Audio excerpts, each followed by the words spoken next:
नमस्कार दर्शक बंधु स्वागत करुछु आपण मानक आम चैनल को।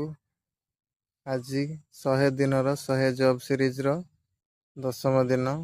आज आपण मानक पई नहीं आसी national bank for agriculture and rural development बा नाबार्ड तरफ रु एक बड़ बैंक जॉब रो अपडेट।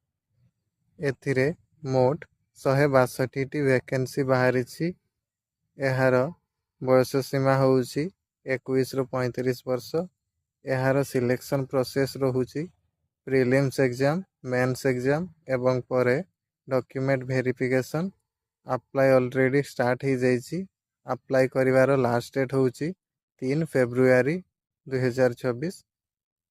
जदि आपण एही जॉब अप्लाई एवं एही जॉब विषय रे संपूर्ण तथ्य पाइबा पई चाहुचंती तेबे डिस्क्रिप्शन एवं पिन कमेंट रे लिंक दिया हिची जाइके अप्लाई कर दियंतु एवं वीडियो टी को लाइक करिकी चैनल को सब्सक्राइब कर दियंतु।